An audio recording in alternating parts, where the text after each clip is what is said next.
Hello and welcome to another episode of Leaders of Transformation. Today we have a returning guest. In fact, Marc Mawhinney was episode number 1 of the Leaders of Transformation. I'm really excited to have him back here with us. Marc, welcome to Leaders of Transformation. Welcome back. Hey, Nicole. Yeah, time flies. Oh my gosh. That was back in the old days when we used to walk to school uphill both ways with no shoes, barefoot. Yeah, well, I kind of felt that way, I have to say, when I started off with podcasting. In fact, a little history is, some people have asked me, how did I start the Leaders of Transformation podcast? And I say that it was this divine download one early morning on a Saturday morning about 4:30 a.m. And it was like, you're going to do this podcast, you're going to interview all these people, this was going to be called, and go. And I was like, I'm going to do this now? Okay, I wasn't planning on doing a podcast. And so I thought, who do I know that knows podcasting? And I had been on Marc's show. We had talked quite a bit about it. And so he's 4 hours ahead of me. So 8:30 in the morning, I reached out to Marc and said, what do I need to know about this podcasting thing? So he's very much ingrained in the history of the Leaders of Transformation. So we're excited to. I knew you before you were famous. So. Oh yeah, there you go. Hey, I knew you before you were famous, or you were infamous. Actually, I knew you when you were infamous. We talked, and that's a whole other. We could do 5 podcasts on that. I think you and I chatted when I was in a pretty bad, depressing spot after business closure, and I was like, grumble. I hate life. No, I wasn't jumping off a building, but I wasn't in the best of moods, because this was before my coaching business, when I was in real estate, which was making me miserable. And it's funny looking back now, here we are. I think that was about 6 years ago, roughly, or 5.5, maybe 5.5 years ago. And looking back now, I'm like, thank God it happened that way, because I wouldn't be talking with you here today. I'd be hawking real estate in Atlanta, Canada, and I'd probably still be miserable. So things happen for a reason. If people are listening or watching or going through a rough time, I know it sounds cliche, but look for the silver lining. Absolutely. Yeah. And you were talking about writing a book about your comeback. And instead of writing a book about comeback, I don't know if you're still doing that, but instead of writing a book about your comeback, you actually created it. And everybody's comeback. It's easier than writing a book, right? Yes. I'll just do it. Yeah, exactly. Well, for those of you that are not familiar, for the few people out there that don't know who Marc is, let me give you a little bit of, no, I don't forget anything here. So he's got a podcast called Natural Born Coaches, and you can find out more about that. Listen to that at naturalborncoaches.com. He also has a Facebook group called The Coaching Jungle. I don't know why I'm looking at my notes, because I know this, but The Coaching Jungle. And you can find that on Facebook at thecoachingjungle.com. Actually, I think if you put that in there, you'll find it. And it goes directly to that Facebook link. And he's also got a print newsletter called The Secret Coach Club. And he's been working with coaches. His passion is helping coaches build successful businesses. And what's amazing about it is that you like you said, Marc, you didn't even have a coaching business when we first started talking. And here you are like the go-to person in the coaching world. You know all the coaches, you've got thousands of people in your group. It's actually extraordinary to watch it, this transformation that's happened for you. And so I'm really excited to have you unpack a little bit of that today and share with our listeners, because I know we got lots of coaches out there and or want to be coaches, people that are launching businesses, and I know they can learn a lot from you. So and actually Marc's got a really great gift that he's going to give to all our listeners, and I encourage you to listen in for that, because we'll talk about that a little bit later on, and we'll make sure all the links are on links are on leadersoftransformation.com, so you can access it there as well if you're driving. So with that, Marc, catch us up a little bit. Yeah, like you said it yourself. We went from real estate to coaching to talk a little bit about your story and how you got to this point. It's a pretty incredible story. Yeah. So, in a nutshell, I started selling real estate back when I was 21 years old. I did it for about a decade throughout my 20s, and things were going awesome for many years, had no stumbles, just business was good, going up. And I eventually grew, started my own brokerage, had several offices, had about 100 agents and employees, and then everything collapsed. And I ended up going through not one, but 2 business closures, 2009 and 2012, the one that we were referring to when you and I chatted. And very difficult time because I wasn't used to any stumbles. I always say I worked my butt off. It was hard work, but I was like, man, the success thing's easy. Through my 20s, I was thinking, look out, Bill Gates. By the time I'm 40, oh, the Naiad, Jeff Bezos and Bill Gates and Warren Buffett or whatever, and then bang, 2009 hit. Now my story's far from unique because, of course, with everything that happened in the global economy and with the great recession and all this stuff, I know I've heard since a lot of people right around that same time lost everything. So I was by no means alone, but it was still very rough. And I had a period of time in the wilderness, which was right around the time when you and I chatted way back then. I had a period of time that I wasn't sure what I was going to do. I knew I didn't want to do real estate anymore, but I wanted to start a business. And luckily I was helped by several coaches and mentors. Our friend Rivers Corbett, who Rivers well, he reached out to me around that time as well. And I consider Rivers a friend and mentor, and hired several coaches. Got into a group coaching program trying to find my way. And I wasn't even thinking becoming a coach. I was thinking, like you had mentioned, writing a book and speaking and doing stuff like that. But that's how I got exposed to coaching. And I started my coaching business beginning of 2014 and launched a podcast end of 2014 or late November 2014. And here we are today. Yeah. And you actually hit on a niche there, or niche for the Canadians listening, of coaches, when you, and even what you had learned, you started to interview them and actually record it. And it sounds so obvious, like nowadays there's lots of people that do that. But back then in 2014, that wasn't as common and to do I that. felt I was late to the game. I was kicking myself because I was looking at John Lee Dumas, who started Entrepreneur on Fire in 2012, I think. And other people, I thought, oh man, early 2014, I missed the boat. I should have been doing this years earlier. Now I have the people saying to me, oh, you're so lucky because you started back in 2014. I wish I was doing that. There'll be people in 2025 that'll be saying, oh, I wish I started in 2018. I would have been all set. So just start. There's never a perfect time. Just get started now. Yeah. And you didn't just start. So because some people kind of kick the can at this. I mean, you went full on with daily podcasts. And I think there's a lesson in that. It's like Tony Robbins saying, how did I become a great speaker? People say, you're so lucky. He's like, really? Is it luck, or is it because I was doing 3, 4, 5 presentations a day, just taking as many opportunities as possible? And you did that in podcasting.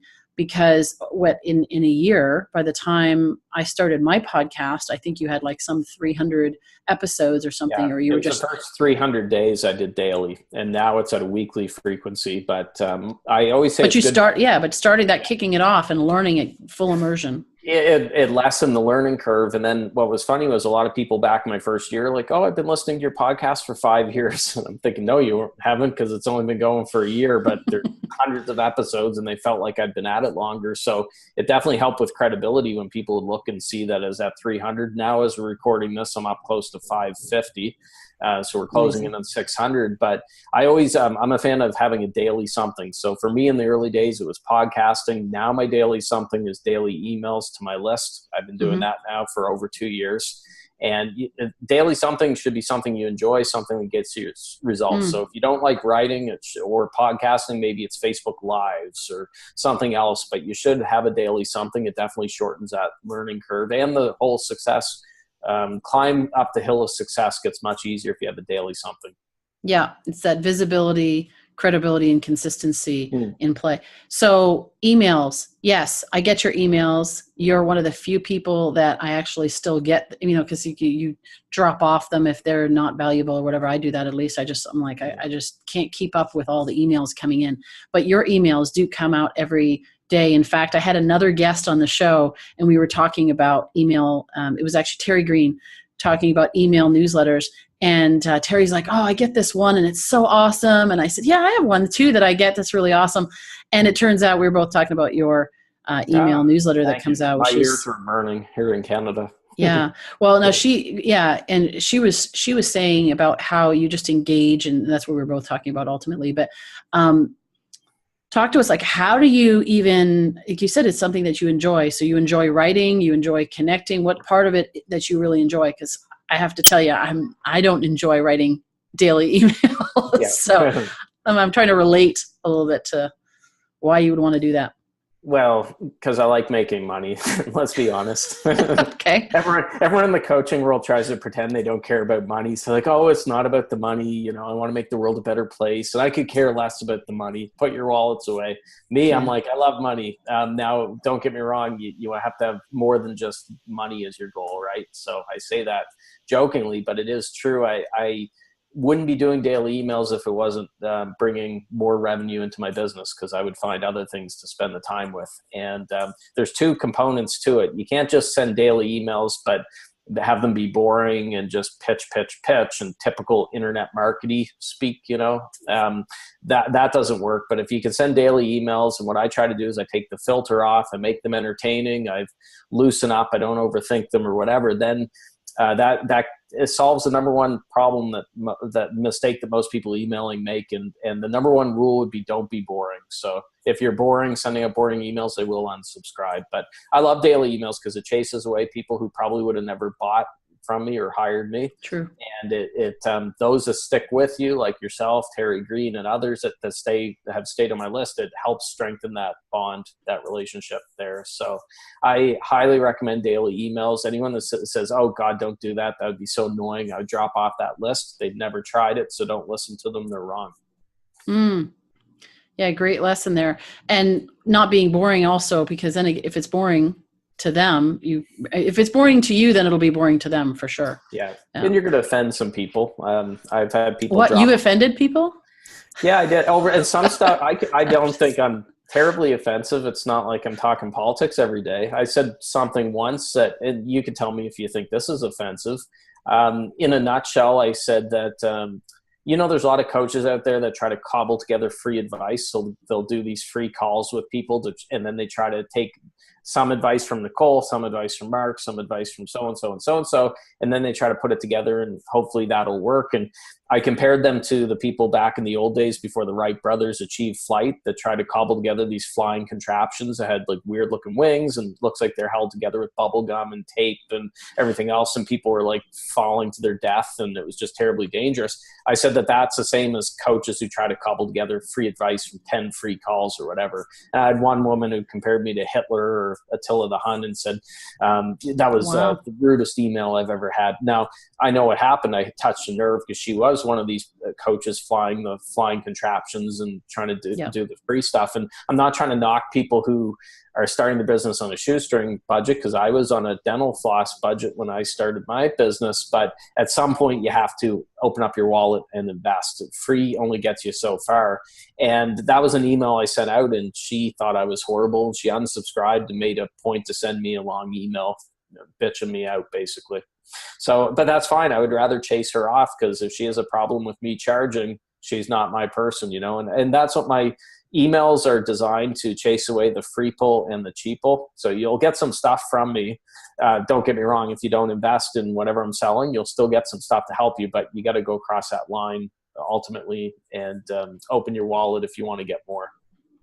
Yeah. And that's a great lesson, because I think, and my experience coaching people that do want free, if they have trouble charging, it's because they're expecting free.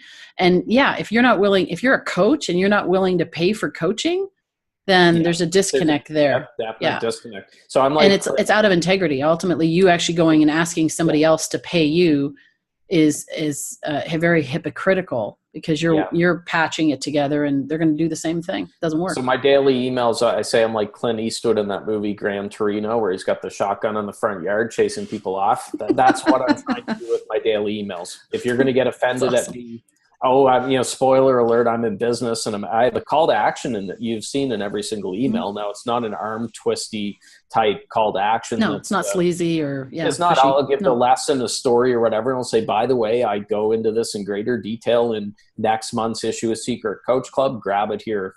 Here's the link or whatever. So Yeah, and people know that you're in business. I mean, if they don't know that you're in business to make money and to gain clients, then they're delusional themselves. And like you said, you trigger people. I mean, you're going to trigger people in podcasts, and people are going to be triggered because it's because of the stuff that's going on in their own life. I don't take it personally. I had somebody once actually say to me, and I'm really particular in my podcast notes to make sure that the show notes, that's to make sure there's no typos and everything. And there happened to be like a minor typo. Like I think I used past. I used a different, like kind of like the there and the there. Yeah. It was like past and past, or I don't know what it was. And she actually messaged me and said, I can't believe that you would do this because it just shows the lack of excellence in what you're doing. I'm like, what? That has nothing to do with me. That is what's going on over there. Everybody getting triggered recently with Tony Robbins talking about number me too. And the amount of hours that some coaches have wasted talking about this. And I chimed in on a post and I said, he gave his opinion.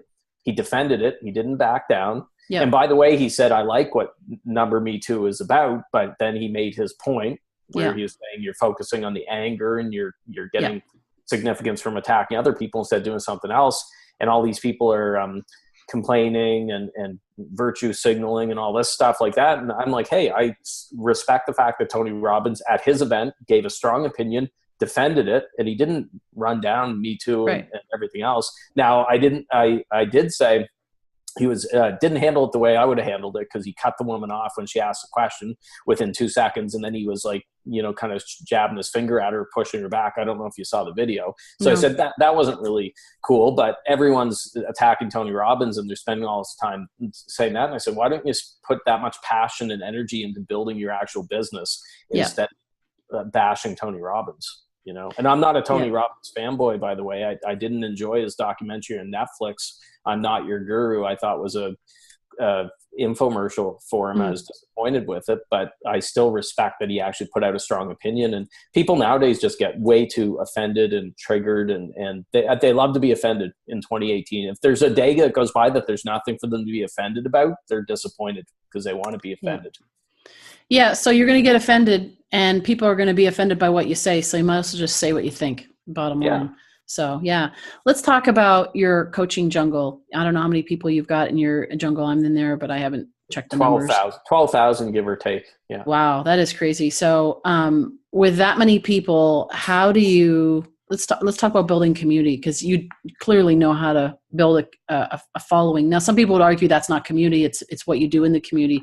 But it's not just the numbers, but in your community of the coaching jungle, you have a lot of engagement. So, what do you think are the keys to actually building community effectively? Because it is more than just numbers. Yeah. Well, it starts with the group owner. You've got to be active in that group. So every day I'm posting 3 to 4 times a day in that group. It's not like we hit 12,000. I think, oh, there we go. Momentum will carry us through. So I won't bother checking in on the group. If you're a group owner and you're not active in your group, then why should anyone else be active? And you've seen how many groups have died just because group owners lose interest or they're not consistent. It helps to bring the right people in. I know that you're picky with who you let into your group, which I think is great. We have certain criteria for the jungle, but not. You like to get to know every member and stuff like that. And me, I'm like, come on in.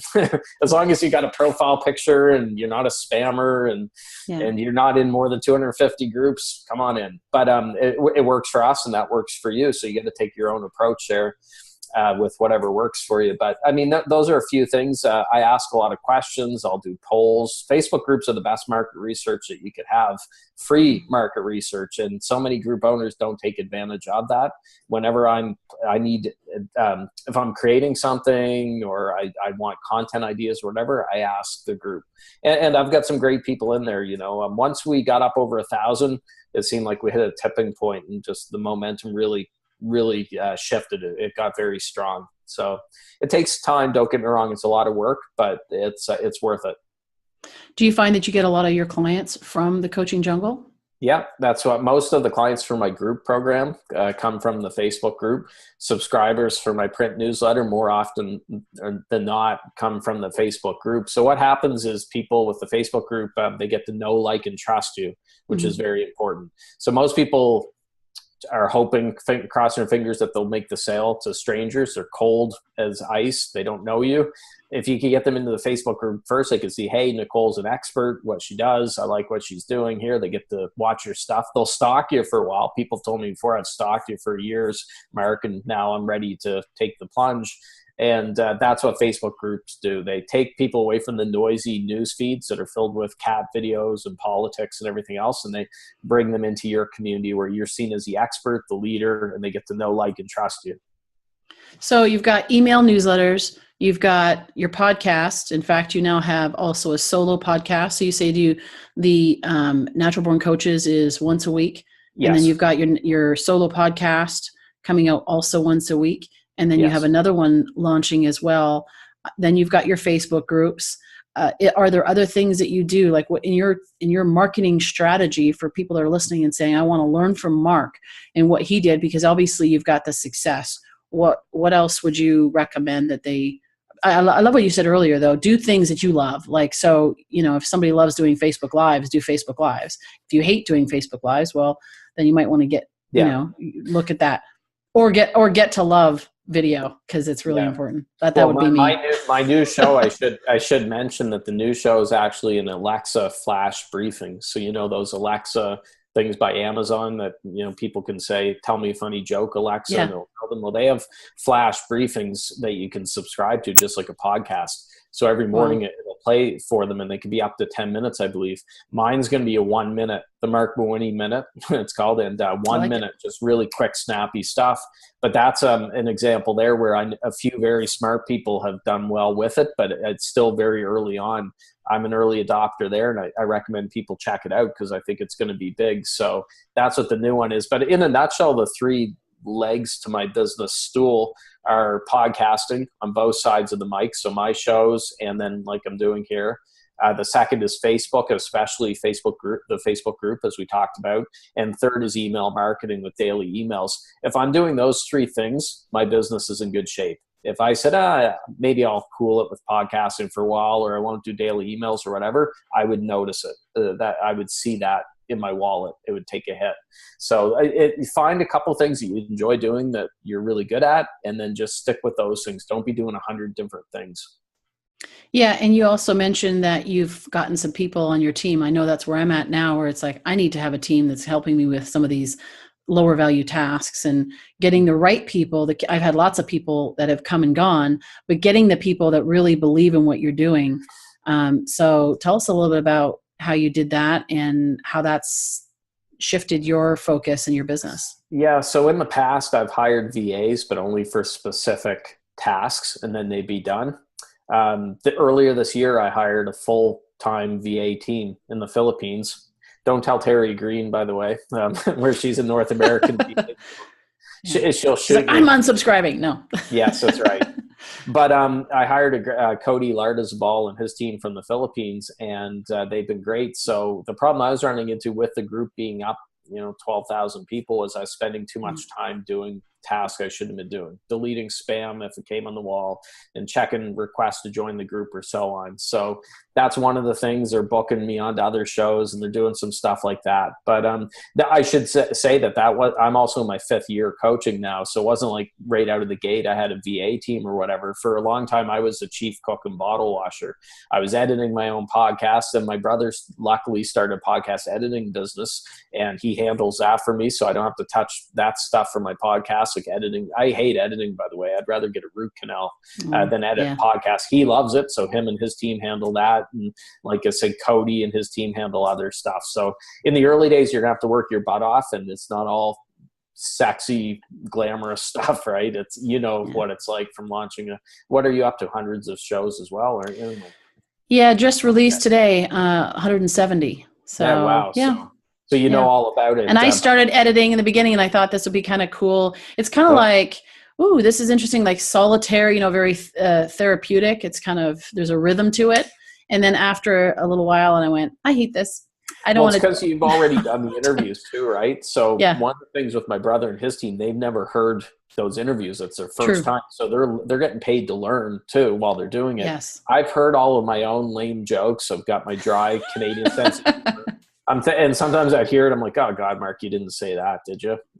You may want to edit out Tony Robbins and number me too, because I don't want to get a bunch of friggin' social justice warriors coming after me. But so I've heard all my jokes, right, and stuff before, so that's why I hate editing. Plus, for me to sit still and click and edit, I don't want to do it. So getting carpal tunnel.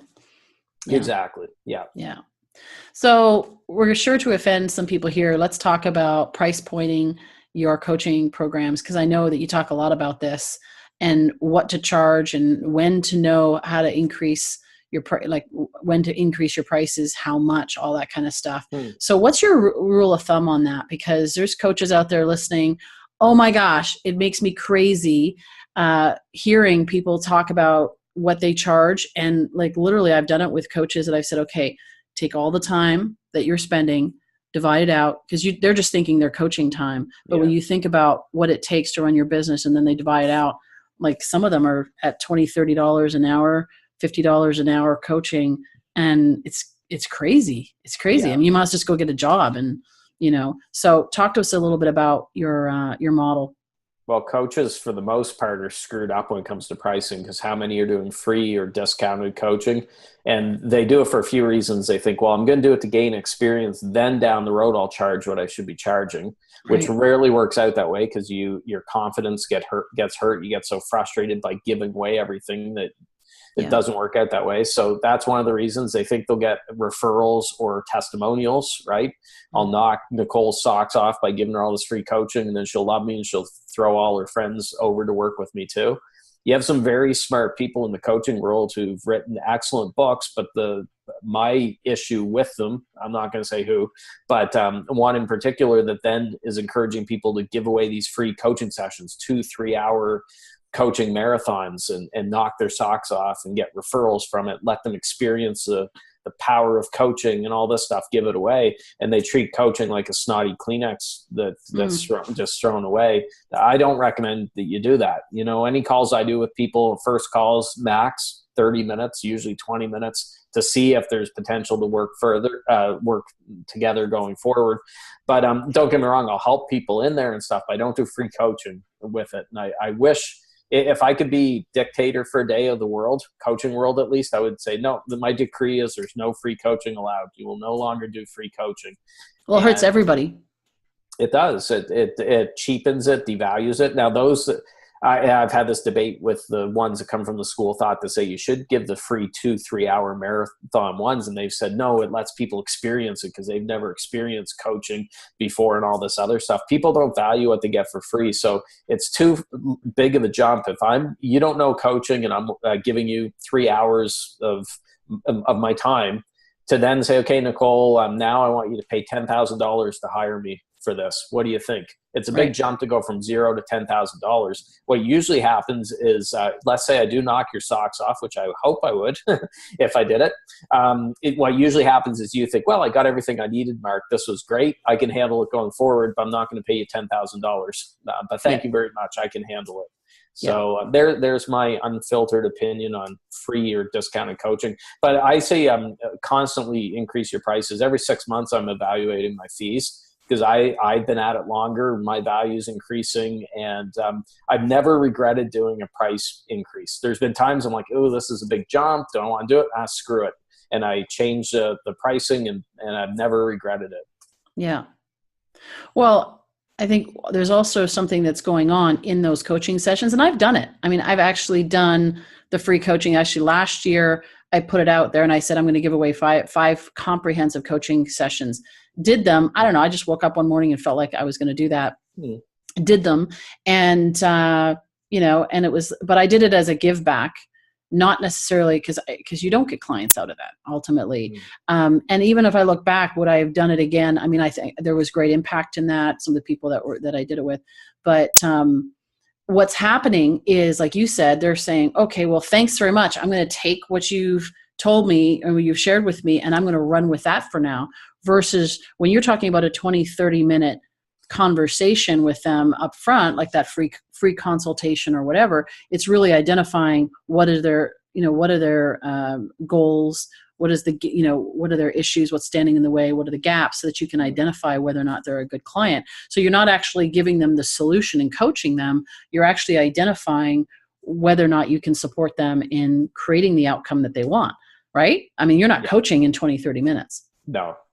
No, Yeah. I'm not. Now, you could get benefit. Let's say you and I are chatting. I don't know you, and we chat for 20 minutes. And even if you don't hire me, maybe Mark told you a book that's perfect to Sure. do, or a podcast, or pointed you in the right direction for some resources, but never free coaching. And I think it's tied into, I call them Mother Teresa coaches. There's a lot of Mother Teresa coaches out there that that feel that it's wrong to charge or charge much for coaching. And they think that you should be in some faraway village barefoot coaching, or if not, you're Gordon Gekko or J.R. Ewing or something. Yeah. Like there's no, in between.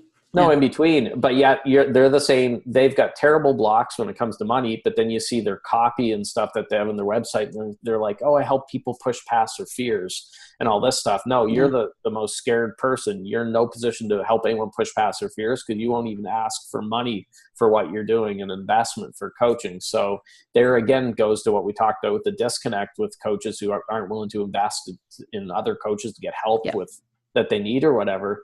The coaching world is cream will rise to the top, but it's such a low barrier to entry. People can buy a domain from GoDaddy for $10, roll out of bed, and hey, I'm in business or whatever. And I hate that part about it, but that's just the way it is. I don't get too worked up. I just keep doing my thing. Yeah. Yeah, absolutely. Well, and it's interesting with that, when you talk about the Mother Teresa coaching and wanting to help people and so forth. I think you need to love what you do, but like you just said, it's actually hypocritical saying I'm going to help somebody break through their barriers when you're not breaking through your own.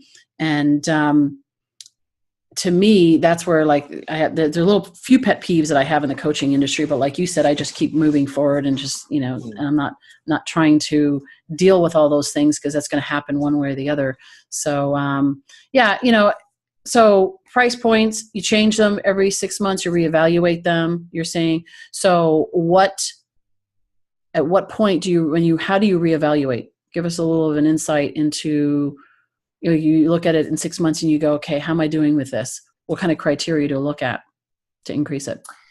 It's tough with coaching because there's no standard guide. If you're selling a car, you can get the blue book or whatever and look for the value, right? Oh, I'm selling a 2015 whatever. Here's how much I should be selling for. Coaching, you got people who, like we talked about, are charging nothing or peanuts, and then you got people charging hundreds of thousands of dollars, and then a bunch of people in the middle. So what do you do? I know it's not terribly scientific. I use my gut.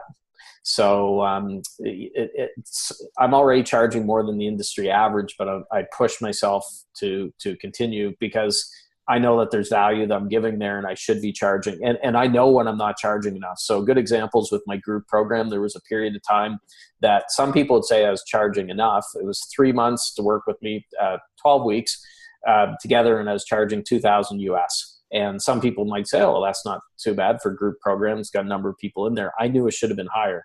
And I held off for an extra group or two, not increasing it, but enough people had mentioned to me, this was awesome, Mark. I got so much from it. And they're getting they're getting a bunch of clients from it. So I said, no, we're bumped up to $3,000. Same thing with my one-on-ones. I just recently increased things by 33% across the board. And it didn't hurt enrollment either. That's a funny thing so whenever that happens, I think, God, I wish I'd done that even earlier with it. But I would rather see coaches err on the side of charging too much and too little. Be aggressive, push for it, because it's going to make them a better coach too. There's a quote, Michael Beckwith says, you can't light up the world if you can't pay your light bill. And unfortunately, a lot of coaches can't pay their light bill, or they're doing coaching calls and they got bill collectors calling at the same time. You're not going to be a very good coach if you got bill collectors calling during your coaching sessions. Yeah. It actually reminds me, I kind of lost my train of thought a moment ago there, and I was going to say something that had popped in my head. And I just remembered it, is like with clients that say, oh, I hate paying, I hate charging for it and so forth. And I say, you know what, when you go to the grocery store, here's the problem with that. When you go to the grocery store, they don't take good intentions, they take cash. Yeah. And so the reality is, it's just life. We live in a monetary system. So, or Facebook likes, you can't go into the bank. I want to pay my mortgage. I got 25 likes on this post here. Can I pay with this? I mean, doesn't work that way. That doesn't work. No, you got to make money, because if not, you got to go. And I've said this to people that have wanted me to coach with them for less, or they try to negotiate. I actually, one time I had a woman who sent me an email, and she said, I'd like to coach with you. And so we ended up going back and forth to book a session. And then somehow in that process, she said, "Oh, no. I said something about budget. What's your budget?" And whatever. And she said, "Oh, no. I thought you were going to coach me for free for the opportunity and the experience." And I was like, wow, well, thank you for suggesting that. However, I've been coaching a long time. I don't need any more experience. Yeah, And if I, brain picker. Oh, that's the other one. I like to pick your brain. That just doesn't sound like I don't want my brain picked. No. That kind of sounds painful. So I'm sure back in my early days, I could have sent a message to someone where I said, "Hey, I'd love to pick your brain." I know now from being in it years that just makes my skin crawl when someone says, "Mark, I'd love to pick your brain." So I had a guy who should have known better. He's a podcast host who's done tons of episodes, but he wanted help getting more coaching clients. And we were talking one day and he said, "Yeah, I want to get your help, Mark. And I know you can really help and all this stuff." And he said something to me during that conversation. He said, "This is going to be awesome. I know you can help me. So what can I do for you?" And I paused for a couple seconds. I said, "You could pay me like that." "Oh, no. Well, I was thinking maybe, you could do this. Maybe I'd mention you on my show or do this and that." And I'm like, "No, that's not how I work." I don't barter either. I very rarely do bartering arrangements work out. I bartered once to give somebody a seat in my group program, but she had something that was actually worth what she was bartering and it worked out well. But for the most part, I never do bartering because it's always tilted one direction or the other. If you absolutely have to barter, let's say you and I, instead of bartering, it's better off to have money physically change hands. So if we're charging X, let's say whatever it is we're doing, let's say we're charging $5,000, it's better for me to pay you $5,000, you pay me $5,000, because then you actually have that physical transfer of money and paying it than just saying, "Oh, we'll call it even. We'll just each do this for each other." Yeah, and most of the time with barters, it's like there's not even an equal anyway. Even if they're not charging, there's not an equal. It's like, "Oh, I know people who've said, 'Oh, I'm doing this and I've got this going on.'" Like you wouldn't have paid for that separately. Like you're just making up a reason for this, and it's not worthwhile. The other thing is, of course, percentages. And I know there's a lot. I'm a business coach, so percentage of increase in sales, a percentage of that. And actually, you and I in the beginning talked about that. And there's a rule of thumb that I have on that. There has to be stake in the game on both sides. Otherwise, it's like, "Oh, you'll get X percentage increase on my sales when they grow up if you coach me." Yeah, but what if you don't do what I suggest and I've done all this coaching and there's no stake in the game? So I always do even if in the rare occasion when I actually do that, it's more of a fee plus percentage based on that. What are your thoughts on that? No, I agree totally. And I always remember a story Russell Brunson from ClickFunnels talked about in one of his books. He wrestled for his college wrestling team. And one Friday night, there's a knock on his dorm room door. And it was his wrestling coach. And he had an old VHS tape. So this was obviously a while ago with a tape. And he said, "Russell, I want you to watch this tape of different matches." But before he handed the tape over to Russell, he said, "Give me your wallet." And Russell's kind of shocked, and he gave him his wallet. He took whatever cash he had from the wallet, put it in his pocket, gave him back the wallet and the tape. And he said, "Now that you've paid for it, I know you'll watch it." And Russell Brunson said that. He said, "I actually paid a lot more attention to that tape and got a lot more from it because I actually had to pay for it." Right? Which sounds kind of silly, but it's true. If he had just handed him tape, it could be collecting dust somewhere. Yeah. Oh, that's a great lesson. You know what? When you said that, I'm thinking Russell Brunson doesn't look old enough to know what a VHS is. I know. But awesome guy. So cool. So where do people find you and get more information? I mentioned in the beginning, but let's do a recap of that. Yeah. Naturalborncoaches.com is the main hub. Coachingjungle.com will forward people to the Facebook group. And I know we touched on Facebook groups. Yes. I have a program for Facebook groups that's called Group Gold. And basically, I put everything I learned from growing the coaching jungle to 12,000 people in a little over 2 years with no paid ads, by the way. I didn't dump people in without their permission or pay for ads. That was from the ground up. So I put everything into a program. It's easy to follow. You can learn exactly how I do it. Now, you and I had chatted because I said, since I was the first guest on here, you and I are friends, I said I would gladly give it to your people for 50% of what everyone else pays. So usually it's $297. But I have created a coupon code for any of your people to get it for $148.50, which is 50%. And the code we're going with, you go to groupgoldprogram.com, and when you get to checkout, use the coupon code LEADERS50, and that's a numeric 50, LEADERS50. That'll cut the price in half, and you'll get instant access. Fantastic. Marc, thank you so much for doing that. And for those of you listening, thinking, oh, he does this, gimmick thing. People are regularly paying $300 for this program. We were talking about that beforehand, because staying in integrity, I'm big on staying in integrity, and there's no affiliate fees on that. There's simply, we want to give you that so that you can create the communities. I'm a big believer. This Leaders of Transformation community is all about helping people become those leaders of transformation out the world, make a difference, start their movement. And in that, of course, is the community. So this is a great tool to be able to do that. So Marc, thank you for sharing that. And I'm looking forward to going through it as well. So cool. And we'll make sure all of those details are on the leadersoftransformation.com website. So you can access that if you didn't have a chance to write all that down. Marc, you've been amazing. Thank you again for your support. Right from the beginning, right, even from before it started, the support of the Leaders of Transformation. We're really grateful. I'm really grateful for that, and I have followed your process and learned from your process. You were the primary person that I actually emulated in building this this podcast myself. So cool. I really appreciate that. Yeah, that makes me happy. Yeah. So you're paying it forward and you didn't even know it. So, so thank you for that. And for the listeners out there, thank you for tuning in today. We hope you got some great insights. You know what? It's time, if you're a coach out there and you're not charging what you're worth, it's time to raise your rates. It's time to offend some people. That's another takeaway that I heard from Marc, is being willing to just say what speak your opinions, your voice, let your voice be heard. And if you offend people, then that it is what it is. That's not your tribe, bottom line. And so great lessons. What I encourage you to do is to, I'm a big believer in taking action. Take something today and do something with it. Whether it's raising your rates or whether it's starting a community or starting a podcast or whatever it is, but do something today to take action, because otherwise it's all just a whole bunch of great ideas and nothing happens. And there's no reward at the other end of that. So I encourage you that today. We look forward to hearing what this has done for you. If you have questions, feel free to reach out to us. We're happy to pass those on to Marc, or better yet, join his coaching jungle and you can ask the questions directly to him. And we look forward to seeing you on the next episode of Leaders of Transformation real soon.